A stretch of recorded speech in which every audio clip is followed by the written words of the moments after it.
नमस्कार दोस्तों, आज है 1 सितंबर। फ्रेंड्स, स्पेशल करंट अफेयर्स में आपका स्वागत है। आज का हमारा पहला क्वेश्चन है, प्रधानमंत्री जन धन योजना की शुरुआत कब की गई थी?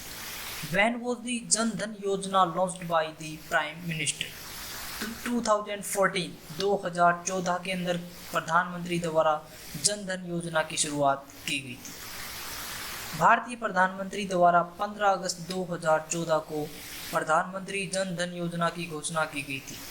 इस योजना को 28 अगस्त 2014 को औपचारिक रूप से शुरू किया गया था। इस योजना की शुरुआत से लेकर अब तक इसके तहत 40.35 करोड़ बैंक खाते खोले जा चुके हैं। इस योजना को लागू करने के पहले वर्ष में इसके तहत 17.90 करोड़ बैंक खाते खोले गए थे। हालांकि हालिया आंकड़ों के अनुसार देश के विभिन्न बैंकों में जन धन खातों में जमा राशि 1.30 लाख करोड़ रुपए से अधिक है। इसका उद्देश्य है किफ़ायती मूल्य पर वित्तीय उत्पादों और सेवाओं की पहुंच सुनिश्चित करना, लागत में कमी लाने और पहुंच को व्यापक बनाने हेतु तकनीक के प्रयोग को बढ़ावा देना है। देख सकते हैं फ्रेंड्स, आपकी 15 अगस्त को 17.90 करोड़ थे, उसके बाद नेक्स्ट 25.10 करोड़, 30 करोड़, 32, 36 और अब अगस्त 2020 में 40 करोड़ को पार कर गया है जन धन खातों का। व्यक्तिगत डेटा का अर्थ क्या होता है? What does personal data mean? तो सरल और बुनियादी रूप में व्यक्तिगत डेटा किसी भी प्रकार के डेटा का वह समूह होता है जिसमें व्यक्तिगत रूप से पहचान योग्य जानकारी शामिल होती है। What does personal data mean? तो personal data in simple and basic form is any group of data that contains personally identifiable information. जब किसी बैंक की गैर निष्पादनकारी परिसंपत्तियां सीमा से अधिक हो जाती हैं, तब राज्य के आश्वासन पर एक ऐसे बैंक का निर्माण किया जाता है जो मुख्य बैंक की देयदाताओं को एक निश्चित समय के लिए धारण कर लेता है। इस प्रकार हम कह सकते हैं कि व्यक्तिगत डेटा को देखकर अथवा उसका विश्लेषण कर किसी व्यक्ति विशिष्ट की पहचान करना संभव होता है। राष्ट्रीय डिजिटल स्वास्थ्य मिशन की घोषणा कब की गई थी? When was the national digital health mission announced? 74वें स्वतंत्रता दिवस के अवसर पर प्रधानमंत्री नरेंद्र मोदी जी ने डिजिटल इंडिया से जुड़ी 3 परियोजनाओं की घोषणा की थी, जिसमें राष्ट्रीय डिजिटल स्वास्थ्य मिशन भी शामिल था। On the occasion of 74th Independence Day, Prime Minister Narendra Modi announced 3 projects related to Digital India, including the National Digital Health Mission. राष्ट्रीय डिजिटल स्वास्थ्य मिशन एक पूर्ण डिजिटल स्वास्थ्य पारिस्थितिकी तंत्र होगा, जिसके तहत 4 प्रमुख डिजिटल पहलों हेल्थ आईडी, व्यक्तिगत स्वास्थ्य रिकॉर्ड, डिजी डॉक्टर और स्वास्थ्य सुविधा रजिस्ट्री को लॉन्च किया जाएगा।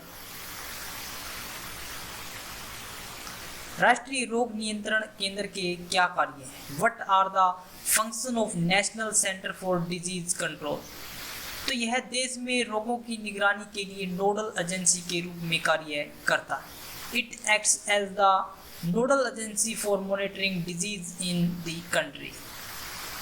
यह सार्वजनिक स्वास्थ्य, प्रयोगशाला विज्ञान, एंटोमोलॉजिकल सेवाओं हेतु विशेष कार्यबल के प्रशिक्षण के लिए राष्ट्रीय स्तर का संस्थान भी है और विभिन्न अनुसंधान गतिविधियों में शामिल है। इसका जो मुख्य कार्य यह रहता है कि फ्रेंड्स, किसी भी जैसे कि अब कोविड-19 आया, तो स्टार्टिंग में ही इसका उद्देश्य है कि वह पता लगाए कि आखिरकार यह क्या बीमारी है और किस क्षेत्र में किस प्रकार से फैल रही है। लेकिन इसने अपना काम अभी तक बेहतरीन तरीके से नहीं किया है। एकीकृत रोग निगरानी कार्यक्रम की शुरुआत कब की गई थी? When was the integrated disease surveillance program started? तो रोगों के प्रकोप का शीघ्रता से पता लगाने और अनुक्रिया देने के लिए नवंबर 2004 में विश्व बैंक की सहायता से एकीकृत रोग निगरानी कार्यक्रम शुरू किया गया था। In November 2004, Integrated Disease Surveillance Program was launched with the help of World Bank to quickly detect and respond to outbreaks of disease. एक केंद्रीय निगरानी इकाई की स्थापना राष्ट्रीय रोग नियंत्रण केंद्र दिल्ली में की गई थी। सभी राज्यों तथा जिलों में निगरानी कार्य इकाइयों की स्थापना की गई थी।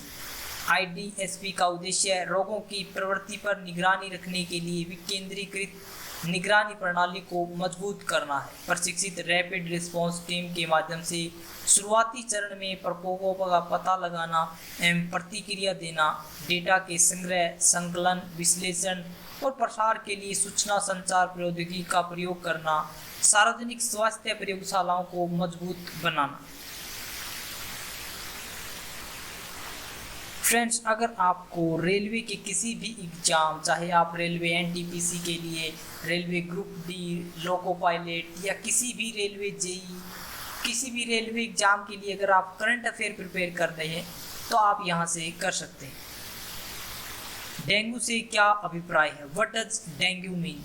तो डेंगू बुखार और डेंगू रक्तस्रावी बुखार एक तीव्र बुखार है जो 4 अलग अलग डेंगू वायरस सीरोटाइप डेन 1, 2, 3 और 4 के कारण होता है। Dengue haemorrhagic fever is a acute fever caused by 4 different dengue virus serotypes DEN 1, 2, 3 and 4। यह वायरस एडिस एजिप्टी प्रजाति के मादा मच्छरों से फैलता है। वेक्टर एडिस एजिप्टी घरों के आसपास इकट्ठा स्वच्छ जल में प्रजनन करती है और ये शहरी तथा ग्रामीण दोनों क्षेत्रों में पाई जाती है। विश्व स्वास्थ्य संगठन के अनुसार हाल के कुछ दशकों में वैश्विक स्तर पर डेंगू के मामलों में तीव्र वृद्धि देखी गई। हालांकि इनमें से अधिकांश मामले आधिकारिक रूप से दर्ज नहीं किए जाते। WHO के अनुसार विश्व भर में प्रतिवर्ष डेंगू संक्रमण के लगभग 39 करोड़ मामले देखे जाते हैं, जिनमें से सिर्फ 9.6 करोड़ मामलों में डेंगू के लक्षण स्पष्ट होते हैं। राष्ट्रीय वेक्टर जनित रोग नियंत्रण कार्यक्रम के अनुसार 2018 में भारत में डेंगू के 1 लाख से अधिक मामले दर्ज किए गए, जबकि 2019 में इनकी संख्या बढ़कर 1.5 लाख से अधिक पहुंच गई। राष्ट्रीय वेक्टर जनित रोग नियंत्रण कार्यक्रम की शुरुआत कब की गई थी? राष्ट्रीय वेक्टर जनित रोग नियंत्रण कार्यक्रम की शुरुआत 2003-04 में की गई थी। National vector borne disease control programme was launched in the year 2003-04। राष्ट्रीय मलेरिया नियंत्रण कार्यक्रम, राष्ट्रीय फाइलेरिया नियंत्रण कार्यक्रम और कालाजार नियंत्रण कार्यक्रम का विलय कर इस कार्यक्रम की शुरुआत की गई थी।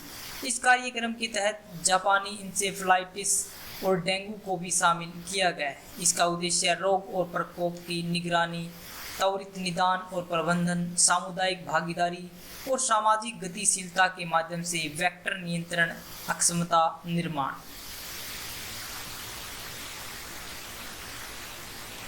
विश्व मच्छर दिवस कब मनाया जाता है?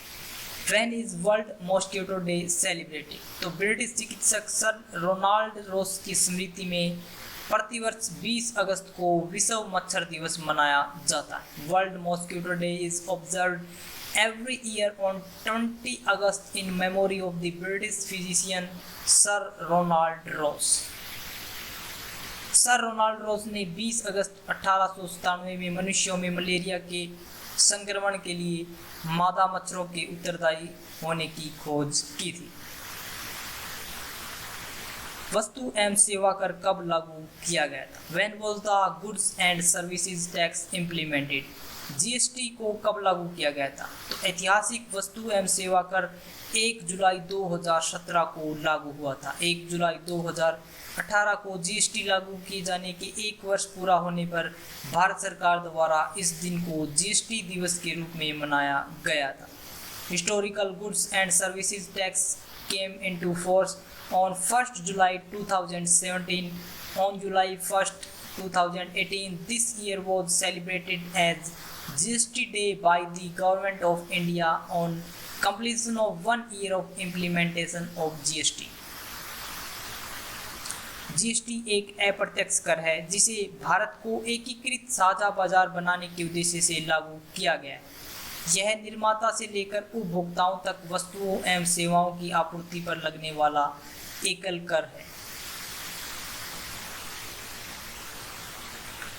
जो मनुष्य समय के कुचक्र से भी पूरी शिद्दत से अपने कार्यों में लगा रहता है, उसके लिए समय खुद बदल जाता है। जो व्यक्ति किसी भी कार्य में करने में अगर लगा हुआ है, तो अब उसके सामने कितनी भी मुसीबतें क्यों ना आ जाए, अगर वह अपने कार्य को उसी शिद्दत से हमेशा करता रहता है, तो उसका समय बदलने में टाइम नहीं लगता है। उसके समय को भी खुद बदलना पड़ता है। उसकी मेहनत के आगे समय भी घुटने टेक देता है। फ्रेंड्स, अगर आपको वीडियो अच्छी लगी तो इसे लाइक करें, शेयर करें और हमारे चैनल को सब्सक्राइब करें ताकि आपको नोटिफिकेशन मिलता रहे। अगर आपको इसकी पीडीएफ चाहिए तो आप हमारे टेलीग्राम ग्रुप से डाउनलोड कर सकते हैं, जिसका लिंक हमने डिस्क्रिप्शन बॉक्स में दिया हुआ। आज के लिए इतना ही फ्रेंड्स। Thanks for watching.